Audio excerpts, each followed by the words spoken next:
back. All right, for another great Lakers weekend. Truly appreciate you joining us. Lakerholics Spotlight. Go ahead and make sure you stop on by Lakerholics.com where they talk everything Lakers.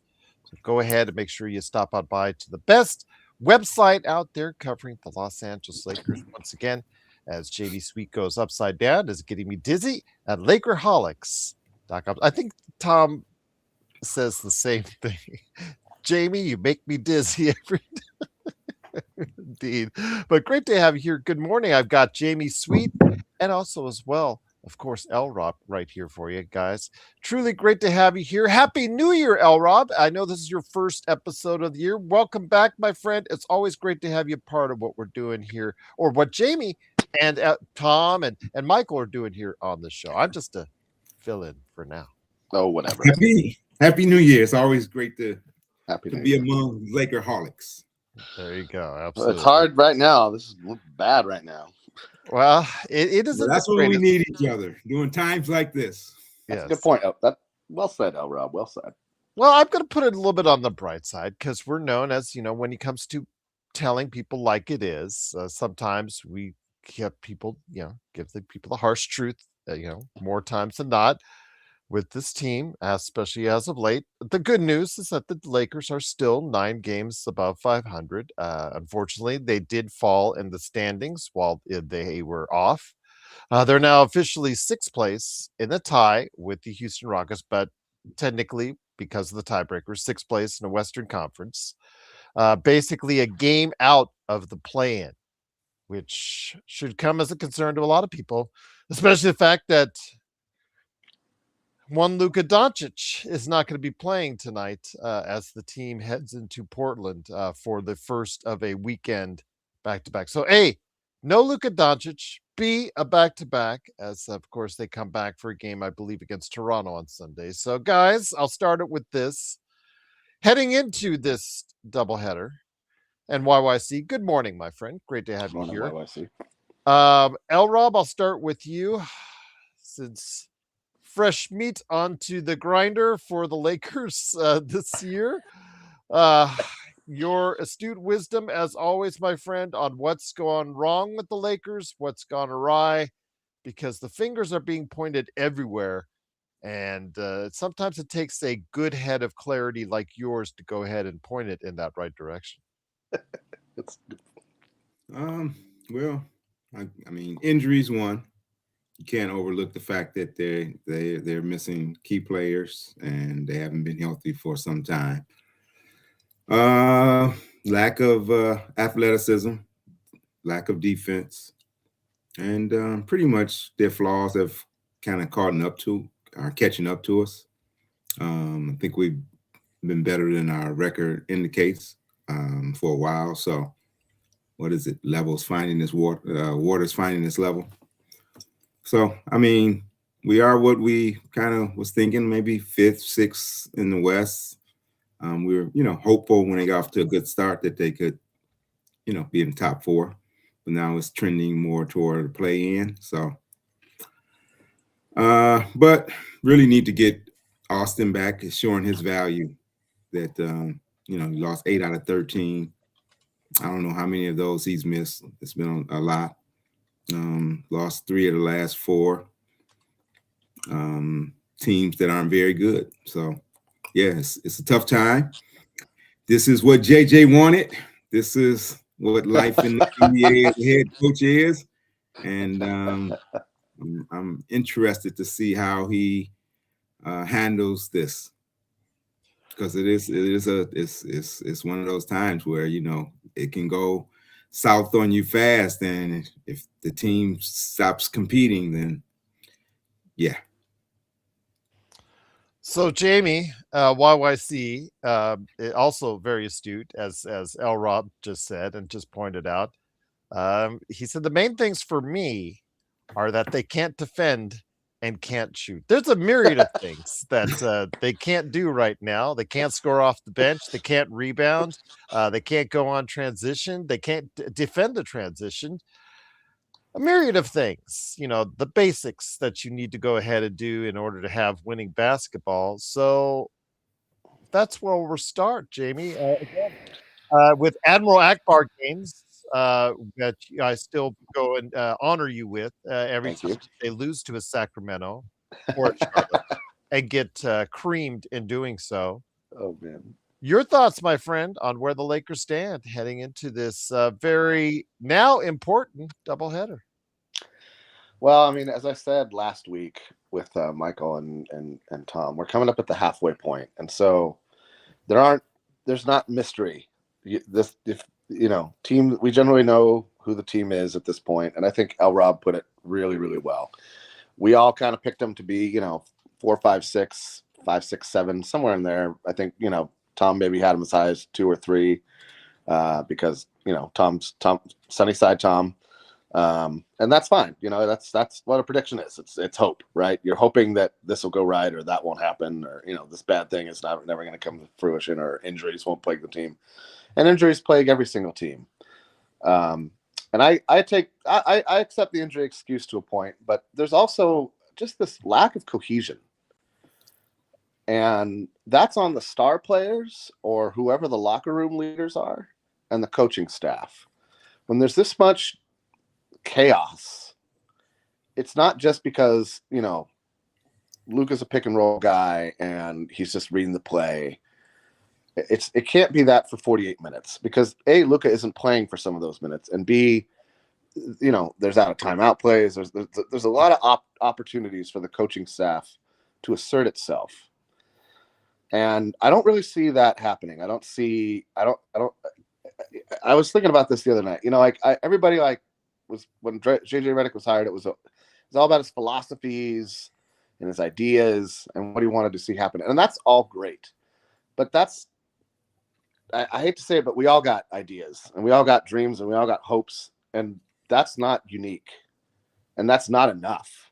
It's not enough to have a good idea or a good philosophy if you cannot, through force of will, charisma, skill, or ability, impose that upon your team and make them execute, make them play hard. I don't care what you think. I really don't. I really don't care what you think about what is going on, or that, we're not, the physicality isn't there. That's clear. We don't need the head coach to sit in front of a national TV audience telling us what we all see on a game debate, that this team is not hitting first. And then when they get hit, they whine. They whine to the refs. They whine to the media. They don't hit back. There's nobody hitting back. It's just a lot of, and it's everybody. It's LeBron trailing a play, talking to the ref. It's Luka trailing a play, talking to the ref. It's DeAndre Ayton, standing there with this incredulous expression on his face. All of these guys, all of the starters. Marcus Smart has it's like he's got a talk show going on while he's playing. But it's like, dude, just stop. All of them need to stop and just focus on the game. Get out of your head. Get out of what you think should be happening. Just go out there and compete. And if you can't do that, it starts with the player, but it's the coaching staff is not shining right now. And nobody's shining right now. I don't want to put this on the coaching staff. LeBron's putting up great numbers, and it's hard to critique a 41-year-old for not people doing do. enough. Don't trust me. People do every I single know. night I'm on the show. Hey, and listen, and I will say, when you have that chunk of change being devoted to your, roster spot on the team, there is a fair amount of, well, what are we getting for that? And he's putting up numbers, but we're not putting up wins. Is that all LeBron? No, I don't think it is. And you can even argue that his defensive intensity has picked up in the last 2 or 3 games. I'm having a hard time critiquing LeBron these days.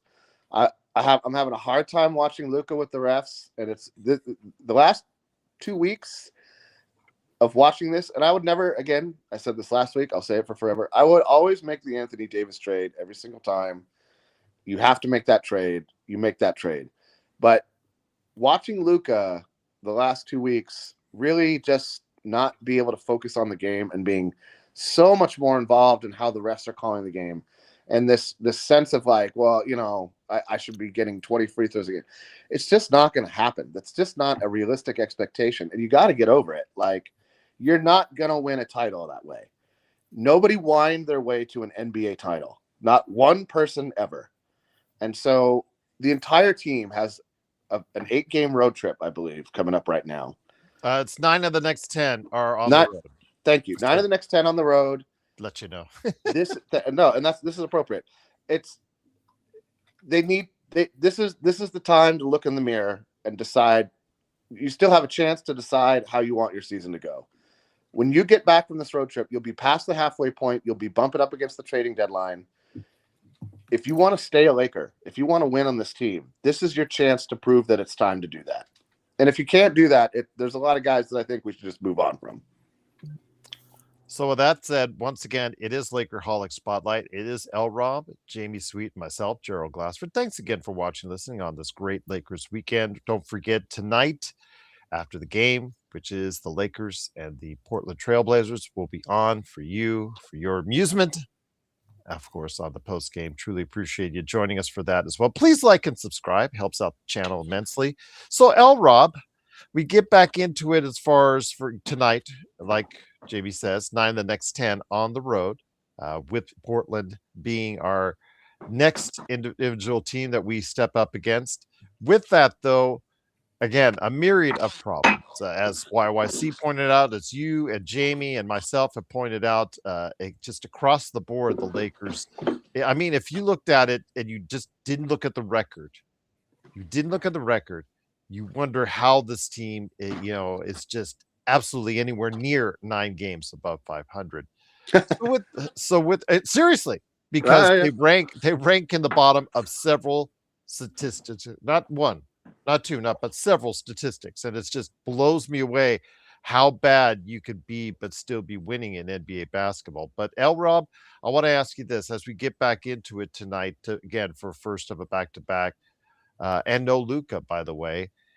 What do we do as far as how we approach this second half of the season? What has to start turning around as far as it's concerned? We'll get into fixes, changes, if that's possible, if they will actually do it.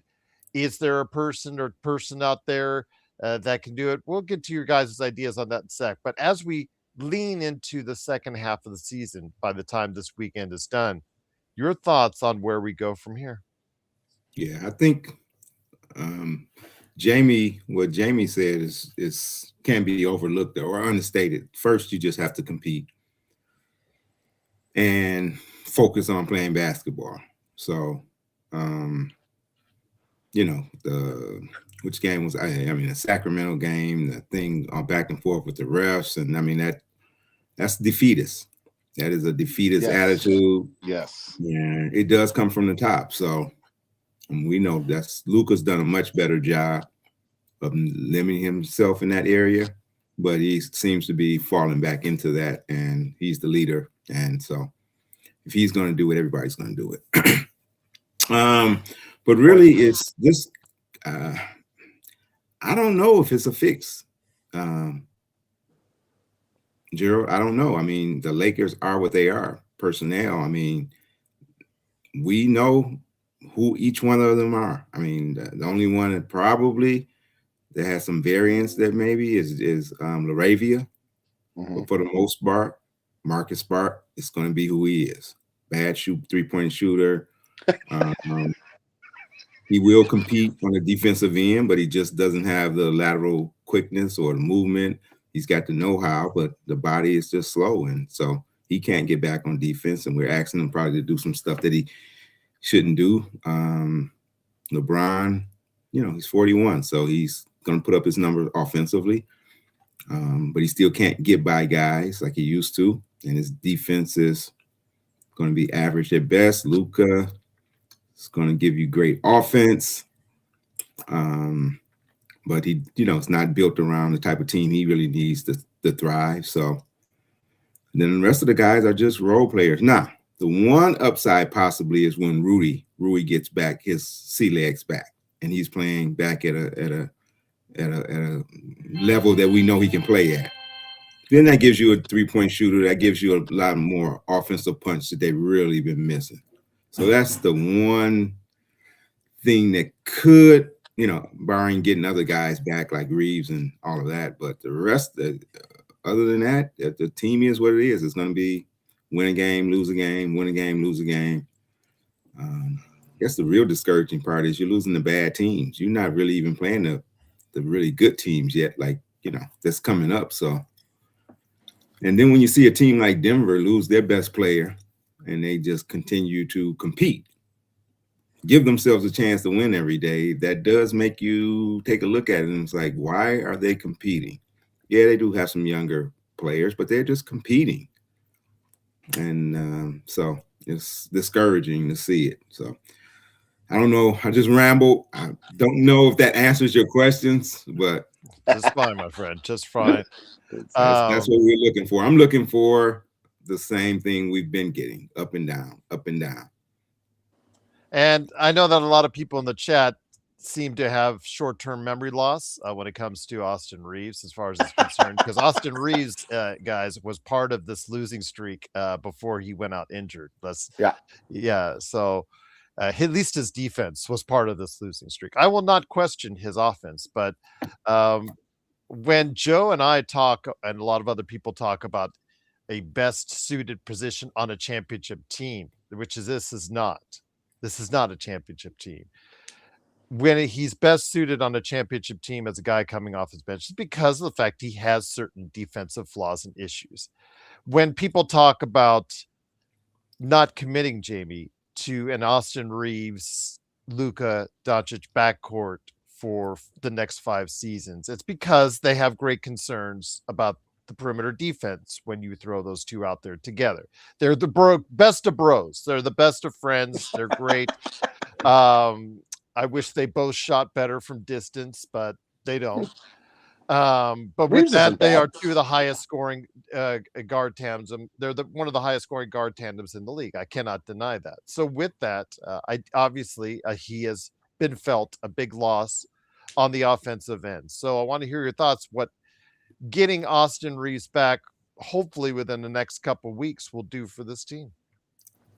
Well, I think he probably won't come back on the road trip, unfortunately. I would be surprised if they brought him back on the road trip, which means he's out till just before the All-Star break, around the trade deadline. I don't really want to pigeonhole a role for either for anyone named Reeves, Doncic, or LeBron, because, and the reason I say that is because the current Laker front office is all in on all three of those guys. They're all in on the idea of LeBron retiring a Laker, and they want to make that happen on every level. They're all in on Luka Doncic being the future of the franchise, and they're right. He is. And they're all in on Reeves being like the next big thing, and they're willing to give him enough rope to make that happen. And if they hang themselves with that rope, so be it. But I think it's quite clear that no matter what the outside noise thinks, whatever the fans think, whatever we think here on the show, that those are three truths. And it's hard for me to ignore that.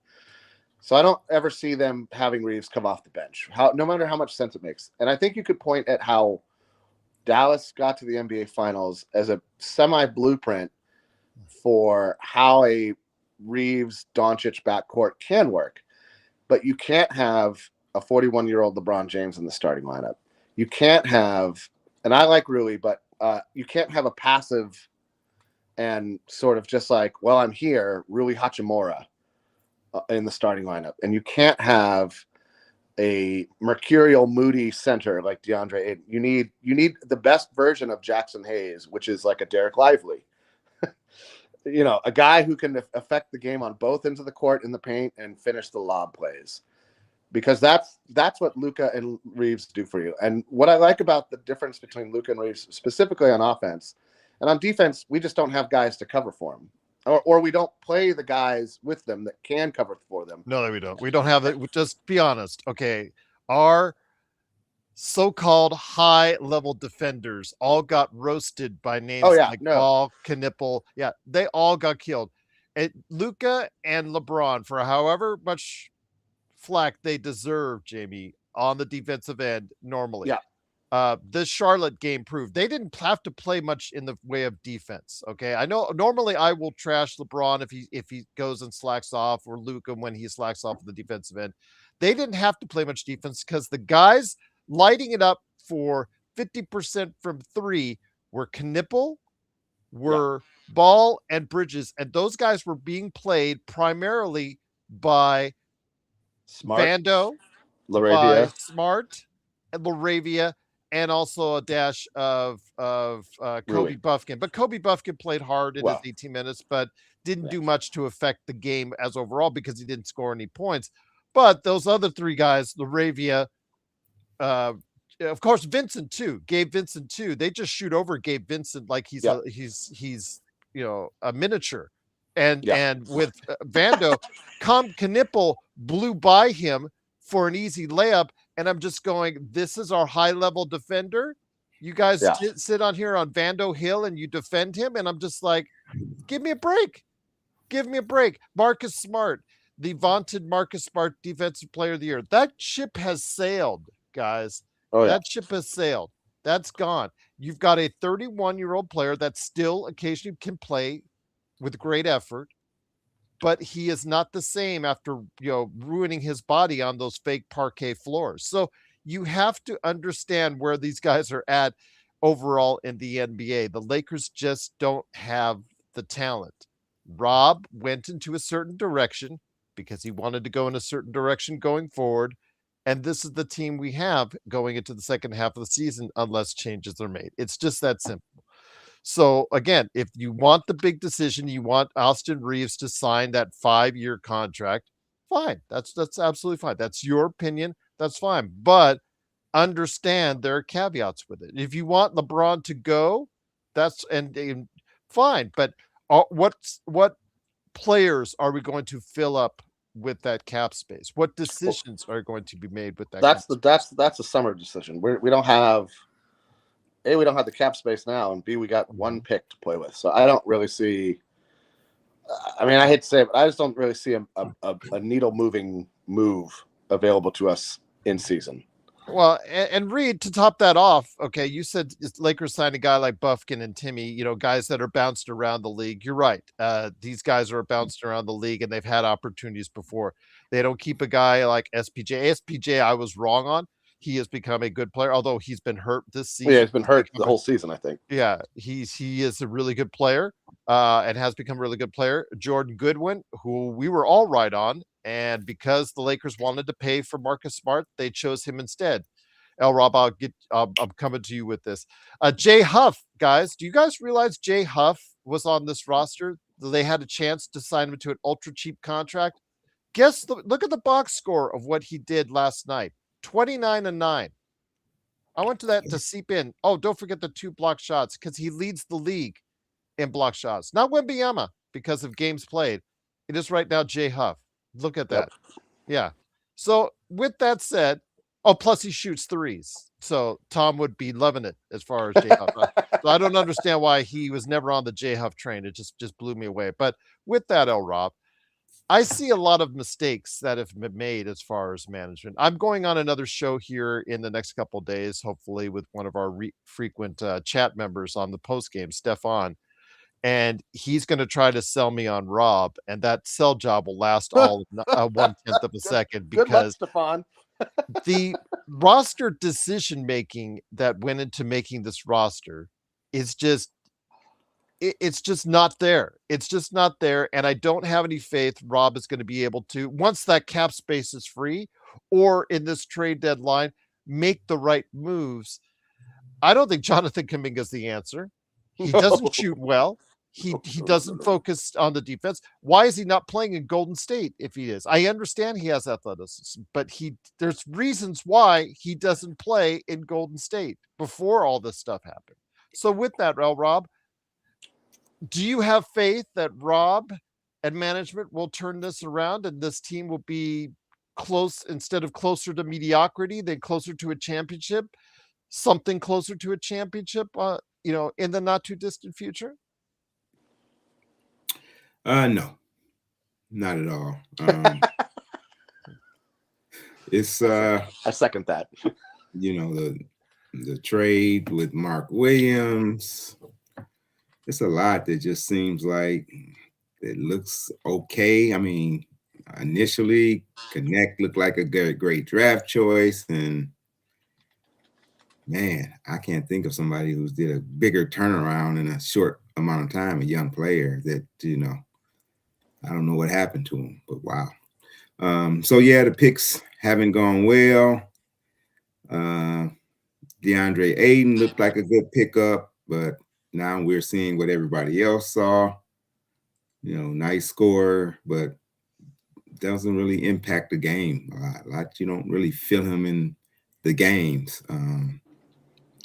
So yeah, no, it's time to move. It is time. New ownership, I'm sure that they'll make a decision pretty soon, unless barring something miraculously happen this year. I can't see them moving forward with Rob. So, but I mean, he's had a good run. He's got a championship out of it, so you can't. Banners cannot be removed. He did do that. You know, I lost it when he got rid of Dwight Howard. I mean, to this day, you had got rid of guys who could still play, and you had a championship team, and you rolled the dice. And when you roll the dice and it comes up snake eyes, usually you don't stick around in his profession. So it is what it is. I don't dislike Rob. I wouldn't say I've seen a lot worse GMs. But yeah, the Lakers deserve better at this point. Jamie, again, when it comes to what we've seen with the Lakers so far this season, again, a lot of pressure from our fan base has said they need to make moves as far as to try and make this team more competitive. With the myriad of assets, I'm sorry, they don't, that they have. Well, they've got 5 pick swaps. They let if you're into pick swaps, you've come to the right place when it comes to the Lakers. You got 5 pick swaps. Oh boy. So yeah, exactly. If you're really into that, you could go ahead and call up the Lakers. But with that, is there anything really that can be done for the Lakers this season? Or will Rob actually go ahead and try to make the Lakers more competitive this season? I mean, listen, so I want to touch on something that you mentioned, and I think that everybody's kind of brought up, and it's one of the problems I have with Rob Pelinka, and I've had with Rob Pelinka really since the title year, is I still don't see the plan. I don't see what he believes the team identity should be, because you won with a defense. You won the title with a roster built for Frank Vogel. Then, when everybody was hurt, you fired Frank Vogel. And you hired Darvin Ham. And in the year that you hired Darvin Ham, or in the time that you had Darvin Ham as your head coach, you were able to flip Russell Westbrook finally in his expiring contract year for some interesting players that, we were playing or bust. We were struggling to make the play in that season. A bunch of guys came onto the roster, started playing hard, started playing fast. Everybody was playing hard under Darvin Ham. You could argue that the offense under both Vogel and Ham was a work in progress for eternity, but you never questioned the effort. You never questioned the defensive intensity. You gave extensions to all the Darvin Ham players, Vando, Hayes, all these guys that played well under Darvin Ham. Then you fire Darvin Ham. You bring in JJ Redick, who doesn't seem to know how to use these guys. And here we are with this roster that doesn't fit Redick's philosophies, or this coach that doesn't fit the roster, and management is just all in on it, outwardly facing. Who knows what they really think about it? I don't know. Maybe they're not all in on it. But, I mean, you don't give an extension to Vando if you're not going to have a guy who's going to put him in a position to succeed. And I don't think Redick puts him in a position to succeed. And you're not going to have a better defensive team than you had under Vogel or Ham by bringing in a guy who's a 3-point shooting role player who doesn't seem to appreciate defense. And so there's there's a whole bunch of pieces here that I think actually work better than they do because of a clashing of styles internally. And so really, I feel like Rob's got a real tough pill to swallow here. He's either got to move pieces that don't fit and not be so invested in the return that he doesn't hold, that he stops the deal. If you can trade Vando for a serviceable player and a couple second rounders, you should do that. If you could trade Ayton for literally anything, you should do that. This is quickly becoming a gap year. You have expiring contracts, which have value at the deadline. Other teams are smart. OKC knows when to pull the plug. Other teams understand that this just isn't going to be our year, and we need to really have things to work with over the next 3 or 4 years if we really want to build a contender around Doncic. But the Lakers aren't doing that. They're trying to straddle all these different narratives. It's LeBron's swan song. We're building a team for Luka. Mark Walters is this fantastic new owner who's going to spend $1 bajillion on a salary capped team that you can't really spend $1 bajillion on. And none of it really makes sense. None of it is working, clearly. And so I don't know what's going to break first. It's either going to be who's the scapegoat in this situation more than anybody. In my opinion, it's Rob Pelinka, because as Rob said, we've been watching him build shoddy rosters for several years now. And a lot of people are saying that. So it's not just me. It's not just Rob. It's like, I'm scrolling through the chat every once in a while, and everybody's saying the same thing. We missed on Goodwin. We missed big on Goodwin. And you could even argue that Redick missed big on Goodwin, because Redick had the foresight to play him in the regular season and then benched him in the playoffs until the last game, when it was like, well, now it's too late. Like, this is a guy who got you here and you ignored him. You tossed him to the wayside. And there's just this lack of development. And it's funny because they brought in Redick as a development guy. There's a lack of development on this team. We had Dalton Connect playing pretty well. He got an ankle injury, I think, before he got traded, and he's been broken since then. And you just don't. You got to move on from Connect this summer. You had to have done something. You just got to get rid of him. Like, get anything. Get anything for it. Like, because he can be an expiring salary, just to let everyone know. There's team option. His team has Halloween. Halloween is a very, very momentous time for him over the next 2 years. I'll just say that for one reason or another. Oh, I mean, it's every young player who's like a mid first rounder, right? That's your burden. You're a mid to late first rounder.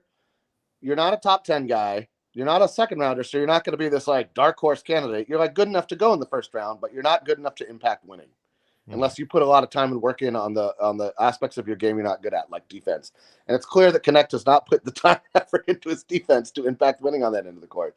And so there's this whole, you go down the whole roster, every move made, taking Jalen Hood-Schifino over Jaime Jaquez. Like, you could just go down and down and down and down the years since Rob took over and just be like, what? What?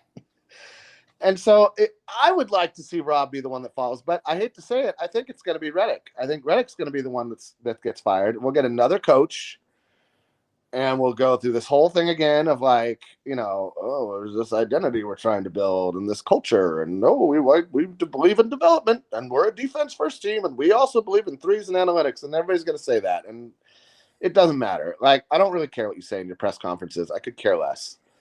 Just get the team to play hard, and he's not doing that. Get the team to make sense on paper. Rob isn't doing that. Somebody's got to go.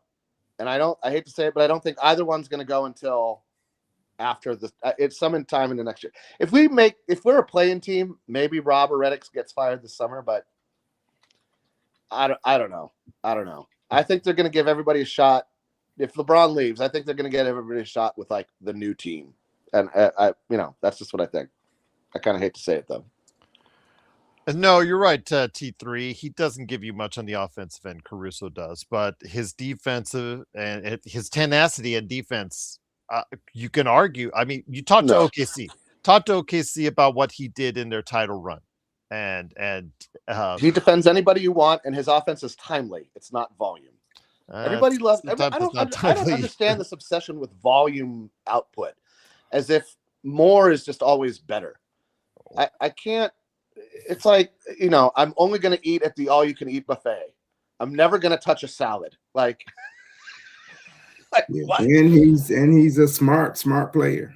He is a very smart player. And again, you ask OKC what he meant to them as far as a young team taking that next step and him bringing that championship pedigree and toughness that he did during that finals run. Gerald Adams saying every player on the floor has to be high level off. You hope so. You hope at least the effort, T3. And I don't see the effort on this team. I mean, I know not everybody can be a high level two-way player. Let's just put it that way. In fact, there are not that many. There's not that many out there. There's not that many out there, but it's about effort and about what you want to give on that floor. When especially when things are not starting to go well, like for the Lakers against Charlotte. Everything clicked and everybody was smiling when Luka hit for 19 at the end of that quarter, and the Lakers were up 39-30. But then when it starts to go awry, you have to focus and lock in more. And it seemed like the Lakers just didn't. They just didn't feel like they wanted it. So LRob, I'll say this. Oh, and I want to mention also as well. I know some people in the chat earlier said something about the Westbrook trade is finally being over with. I hate to be the bearer of bad news again. The 2027 first round pick for the Lakers is going to Utah because of the Westbrook trade. So that's right. I'm not out of it yet. Still not done with it yet. So sorry. And again, that's Rob Pelinka. You guys say it's LeBron because of the dinner and all that. Took picks to get him. Took picks to get rid of him. Yeah. Rob, it has the final call on these trades. The buck should stop with Rob. Yep. With Caruso over THT, with all the decisions, the buck stops with Rob. So don't give me, you give me all this LeBron and Westbrook, the dinner with AD and all. Great. I'm glad they had a meal together. But if you have a general manager who is not going to cater to any type of company like Rich Paul's company, if they're not going to cater to anyone else outside sources, you have to make the call as the GM. So with that, Rob, this team, again, I think it just has to start with focus. It has to start with effort. I'm not saying the talent is there, because the talent, obviously, as we see as a whole, is not at a level that a championship level needs in order to go ahead and get the title this season. But there can be steps to where the Lakers can get to where they once were at the beginning of the season. But for me, it starts with the effort and intensity that I think they just don't have right now. Yeah, I agree. And that's one thing that they miss from Austin. He's got some flaws in his game, but he competes. And when I think he rises, he helped the rest of the team level of competitiveness rise with them when they see him out there going at guys and playing as hard as he plays. So you need to compete. Very rarely do I see games where I feel like he's not competing. Aiden, you see games where you don't think he's competing. Yep. Brian, you can see it. Luka, he just competes in a different way, so it's kind of hard to. Smart's always competing, but his body is, Gerald, you guys both have said, his body is just slowing down. Yeah. Him, Gabe, those guys are going to compete, but they're limited players. So yeah, I mean that's they just shoot over Vincent at this point. Yeah, Vando's going to compete, but how effective? I mean, you got to be effective too while you're competing too. So yeah. I mean, hey, we when you got Reeves, when you got LeBron, when you got Luka, Lakers have a team that can be competitive and can compete with guys. So, that's all you got to do is wait for that to happen and come back and just hope somehow winning begets winning. Once you get in a winning streak and people start feeling good, you want to compete. You want to show up to the gym. You want to put that extra effort in. You want to. So, I mean, the team can get back on a roll, but it's hard. Once you get caught in a losing habit, it's hard to reverse it. I mean, the Clippers have dug themselves out, and now they're playing good ball, and they're missing guys, and they're still playing. That's how it is once you feel good about your team, and you're, And and at you're their in a win. current trajectory, by the end of the season, could realistically pass the Lakers in the as Yeah, far as the Lakers going down, the Clippers going up. I know that's laughable now, but on their yeah, current trajectories, both the Lakers and the Clippers, it might be a possibility, LRob. yeah. That wouldn't be surprising, actually, based on the way the Lakers are playing. I mean, the Lakers are not just losing. I mean, that's another thing too. I mean, they're not losing. Just they're getting blown They're getting out. beat. Yeah, They're it's getting run not. off the floor. Yeah, it's not competitive in a lot of these games. So that's disheartening. And Jonathan Kuminga again, Jamie Sweet. I know it's been asked. No, again, you have an athletic player who doesn't defend because of focus. Gee, that fits right in. And then who can't shoot from distance, so he doesn't stretch the floor. But he sees himself as a guy that can dominate and score a lot of points. Um, I mean, there are players like that in the league. Which Cam he Thomas. can. I think he can. But is he a winning player? Yeah, is he a winning player? But Yeah, and I don't view him as a he's winning going to get player. great stats on bad Yeah, team, but yeah. on a team like the Lakers that have some type of title aspirations, he is not the guy you want, Jamie Sweet, especially for Somebody put West. Yeah, Daruku995 says another Aiton, and I think he's talking about Kuminga, and that's how I feel about him as well. Mm-hmm. I don't want another. Listen. You don't get to the NBA. I don't care what your role is in the NBA. You don't get to the NBA without talent. You just don't do it. There's these guys all got talent. They're all good at basketball, right? Some better than others, and that's great. I'm tired of us having, and this is one of the reasons I like having Smart on the team.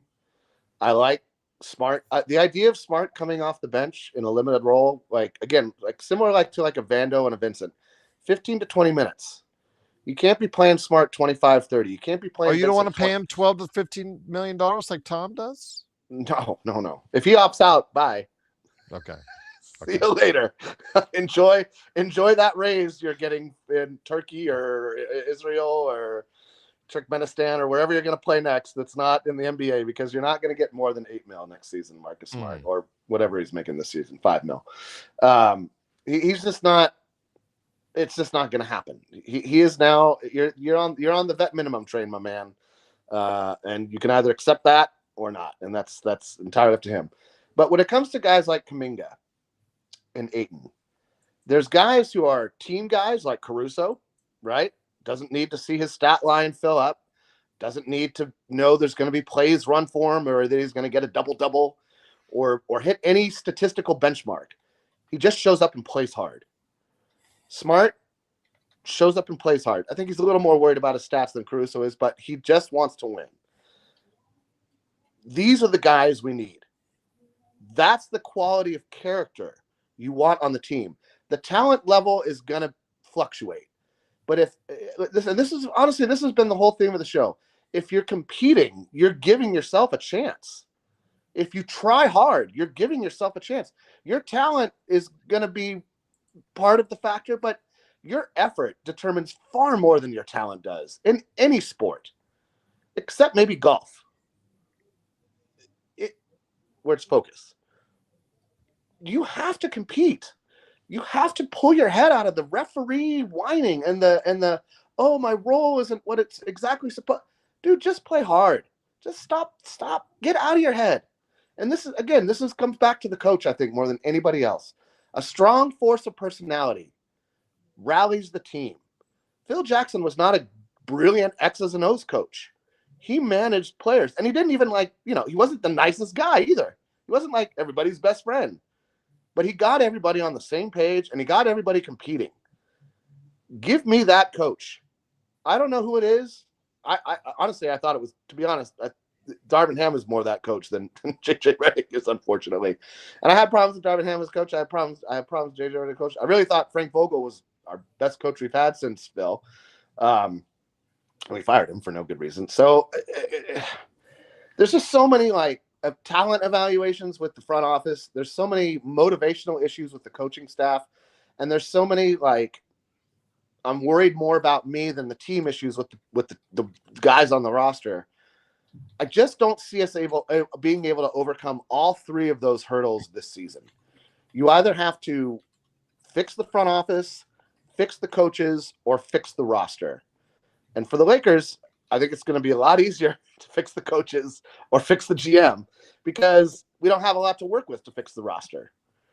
And, you know, that's just that's the corner we're boxed into right now. There's no one player. You know, we can talk about, let's say we got Kuminga. Let's say somehow we were able to get in on a Kuminga trade and we ship Rui's expiring contract out for Kuminga, and you get him on the option and you give him the rest of the season and he plays hard.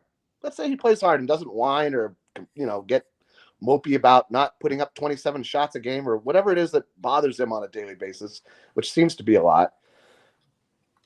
That's not changing this team enough. That's not a culture change. It's a culture change for the worse, I would argue, because what more should you be playing for on Golden State than like you could have been like a key part of a dynasty. Clearly, Kuminga wants to go somewhere like Brooklyn or the Wizards and just jack up shots, in my opinion. And maybe I'm wrong, right? Maybe it's just he and Kerr don't get along.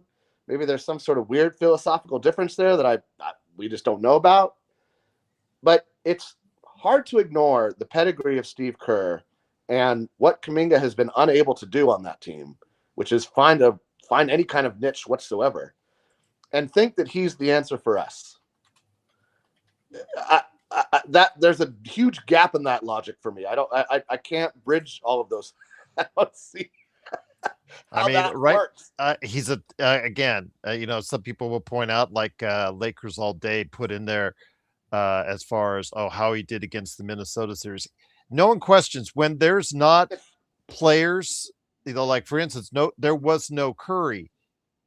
He got hurt early on. He got free run. Yeah, he got free reign. He got free run to score, and he could score. There's no doubt. Nobody questions the ability to score. But the fact is, unfortunately, he has flaws in his game and effort on defense, which fits right in with what the Lakers don't need. That doesn't have a focus on the defensive end, who has the abilities and athleticism that he does, and who cannot stretch the floor out at all because he's 32% from behind the arc. So LRob, I'm not in love with what Rich Paul says, especially as of late, that seemed to have garnered a lot of friction in regards to his podcast appearance where he called for Austin Reeves to be traded for Triple J, which, by the way, is a Clutch client.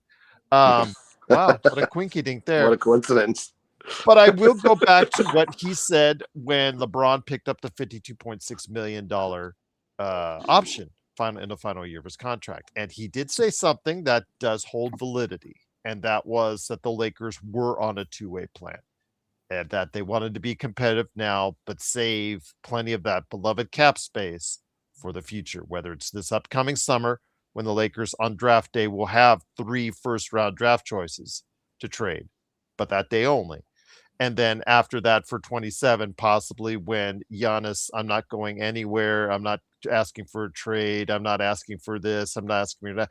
Okay, Antetokounmpo, or a pipe dream, Nikola Jokic, who probably will sign a extension this summer because the fact it's $80 million richer than it was last summer. But okay, you guys can hold on to that. Be that as it may, 27 is also attractive as well. So your thoughts, should they stay on that plan or try something different and try to, with whatever assets they have, try to save the season now? What assets do they have? No. You can't. One pick. Those pick swaps. Yeah. Lakers, as they're constructed now, won't be, the ceiling is winning one round in the playoffs. You can't see them beating a top team. So, and you're not going to get some, you can't pull off anything midseason. I don't think they can raise your ceiling significantly. So why do it for the sake of just making a move and saying you're trying? Now, Rob's timeline might be a little different. So that's the scary part. He may feel the pressure to doing something now because if they don't, in the year showing some promise, then he may not be around to cash in on those draft picks or anything in the summer. So that's kind of conflicted, but no, you got to know when to hold them, when to fold them. And this is the time you hold them, my friend. You do not cash your chips into the middle of the table and swing for the fences right now. No, I agree. And Lakers all day again. I was just going to say, Lakers all day. You're holding on to a 5-game series. I was going to say the same thing. Where their best player was not in the lineup, and he was asked to just shoot. Three things about that series. A, Golden State didn't win. So I don't care what didn't contribute to winning stats. there. So right. There you go. He didn't impact winning. He put up stats. That's what all sorts of bad players put up stats. I'm not saying bad because you're in the NBA. I just mean like you're not good enough to be a champion. And for the Lakers, that's the bar. You can't just be calories. You can't be Bradley Beal in Washington. Well, with the leading scorer let me just say this though. In Kuminga's defense, I don't think Golden State's handled the situation well either. No, they haven't. They have not done well by him. He and Steve Kerr have some sort of thing both going ways. On. Yeah, and Kerr let his ego or whatever get in the way of handling that situation. It hasn't been handled well. So we're going to see. Kuminga will get his opportunity. Lakers all day. If it not, it probably won't be with the Lakers, but whatever, he will get the opportunity. Yeah, I don't think he'll come back and tell everybody how great he is, and you knew he was going to has the potential. But the thing is, like, let's not forget, Kuminga did that in his contract year. Yeah. He was looking this. He wanted somebody to look at what he was doing and drop a max offer that would force Golden State to be like, no, never mind, go play for them. That's what he wanted. Let's be honest. The thing is, when you have the leading scorer in the league and you have 2 other 20-point scorers, the last thing you need right now is another scorer who doesn't help you stretch the floor for one of the worst shooting teams in the league, or defend because he doesn't want to, or doesn't focus on it for one of the worst defensive teams in the league. They do need scoring, but off the bench, because the Lakers happen to be the worst scoring bench. And I thought last year was one of the worst benches I've ever seen from this team. This year is worse. Now, part of it is because of the injuries, and Smart and LaRavia have had to move into the starting lineup quite a bit. So I'd keep LaRavia in the starting 5. Well, at this point, the way Rui has played this season, I don't know if you can justify putting him back in the starting lineup, because LaRavia has had a little more consistency therein. Just more effort. More effort. And I gotta give you that absolutely. And plus, with Rui, it's just the fact that I think he's just always, as we've said on this show, LRob, he's just a player. He is not athletic enough for a small forward, and he may not be large enough or big enough for a power forward. I probably put him, if you put a gun to my head, I'd probably say power forward is a better position for him, but there's a certain 41-year-old in that power forward lineup as far as where they're at. So what do you do with Rui Hachimura going forward? I mean, at this point, I would say you either try to move on with the cap space, or you look to try and move him for something that can help you incrementally. Is that for me or Jamie? That was for LRob. You. Oh, okay. Sorry. Yeah, what do you do with Rui? Oh, man. Cap space. Theoretically, LaRavia could guard 2 or 3s, but again, none of the defenders did that in Charlotte. Against Charlotte. I don't. Yeah. I disagree with 2s. He gets blown by. Rui gets blown by. Yeah. Cap space. Like Knipple. Knipple made a fool out of him. Knipple's a special player, and we can't take that away from him. I mean, at some point, you also have to tip your cap to the offensive rookie guy. Though. Well, that doesn't mean he's not good at basketball. He's good at basketball. Rui's not the only one Knipple's making look bad. So Vando was look bad. I'm especially. The Lakers is not the only team. He's not averaging 19 points. You're right. He's not averaging 19 points for nothing. 43 something percent from 3. Golden State, Charlotte's winning because of him more than LaMelo Ball. Let's be honest. So. Yeah. And his ability to get that shot off in a fraction of a second is just ridiculous. Like the guy shoots so fast, it's crazy. But Rui couldn't even guard Julius Randle. That's a good point. I think LRob's right. I think when it comes to Rui Hachimura, I think your best option is to just let the cap space come in, because I mean, if you can trade him for another guy who you get like a 3-month, 2-month look at, another expiring contract, or at least one that you have the option on, all right, sure, that's fine. Yeah.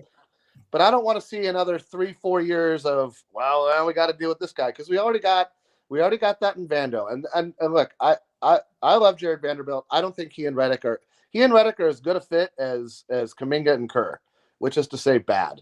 It's a bad fit. The coach and the player do not complement each other's strengths.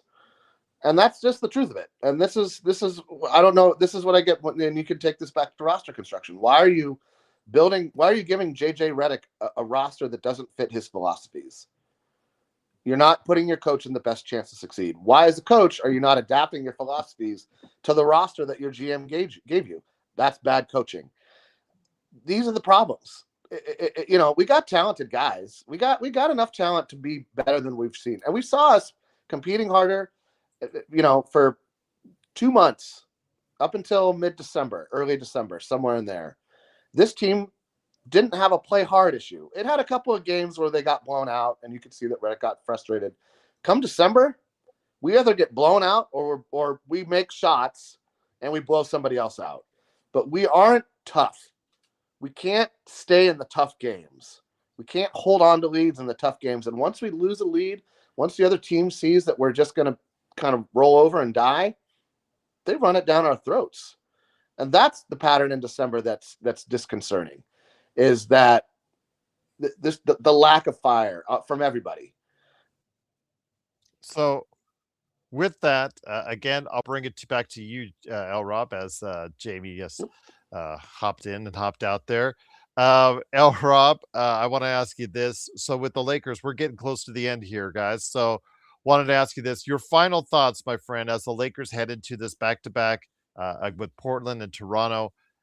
No Luka for tonight's game. We'll see if he's there tomorrow, but this is a team in a little bit of turmoil. And I'm not sure if that turmoil is alleviating itself anytime soon in the second half of the season.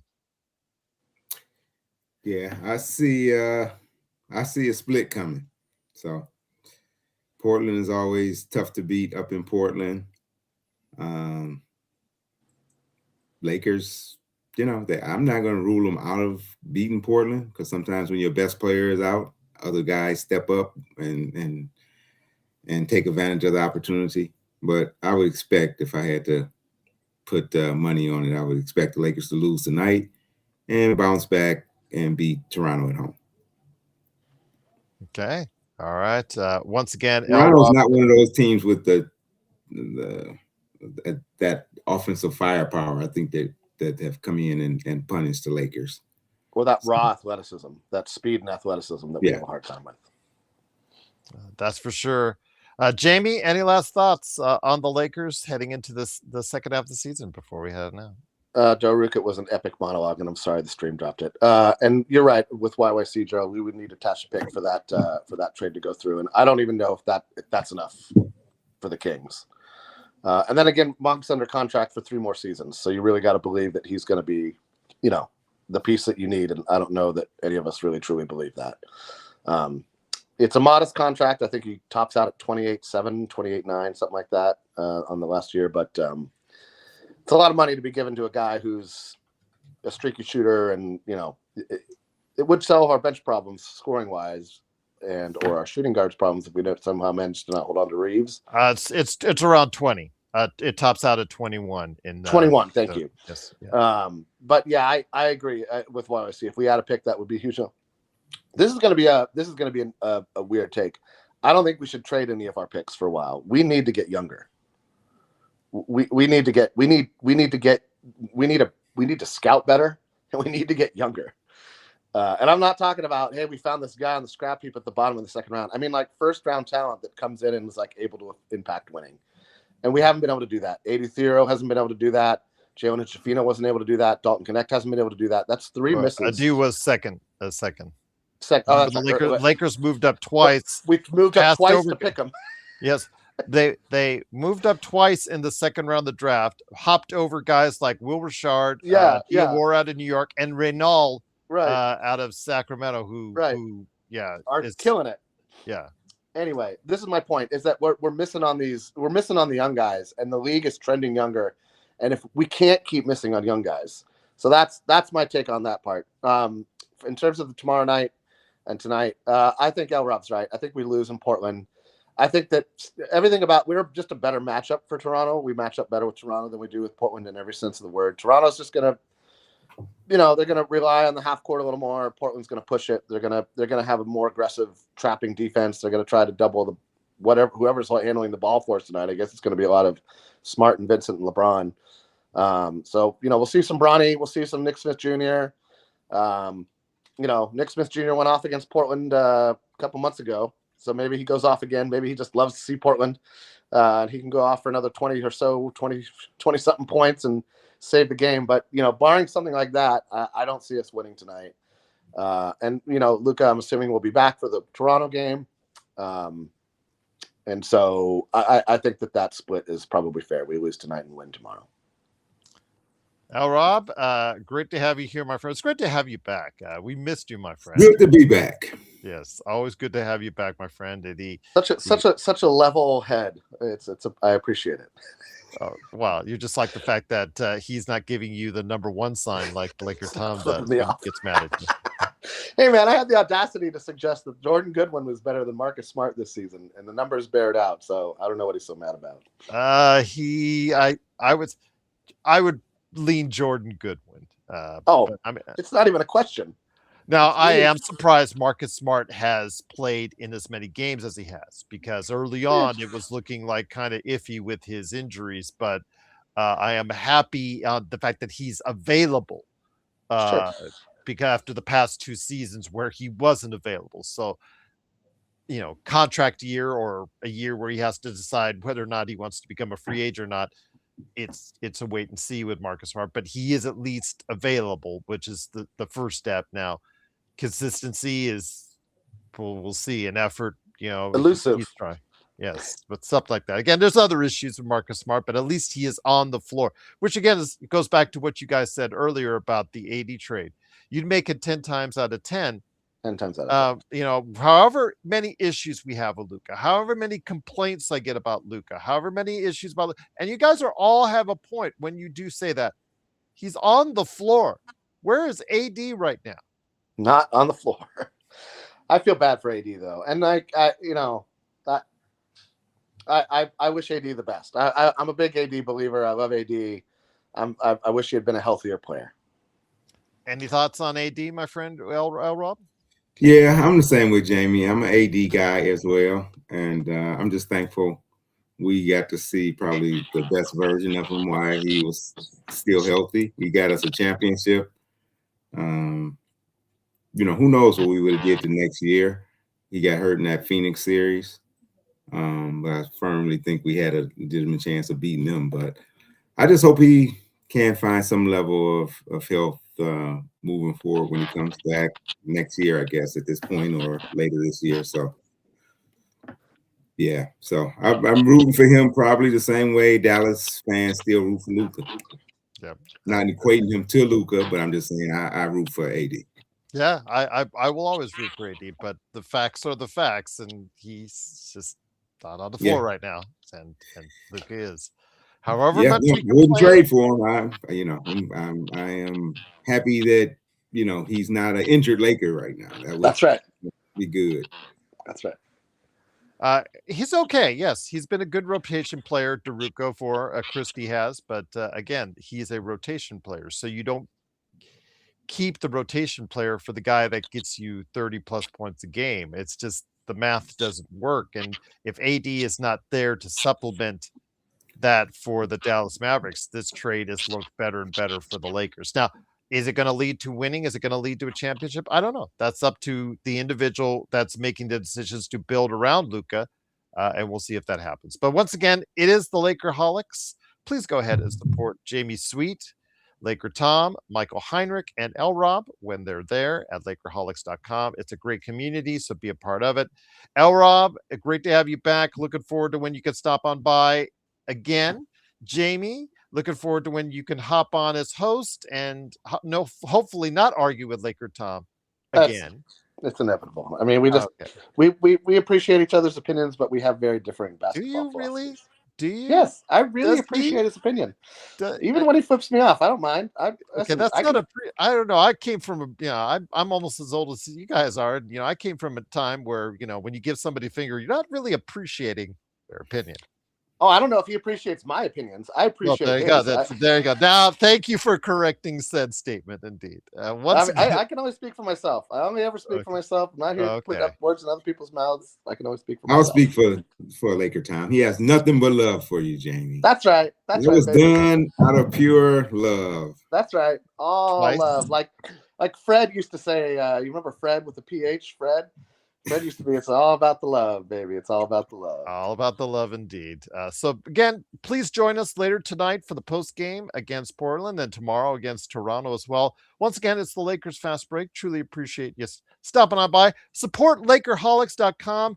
Please like and subscribe on your way out. It really helps the channel. And don't forget to be a part of what we're doing all weekend long as part of a great Lakers weekend right here on the Lakers Fast Break podcast. Have a great weekend, everyone, and be safe.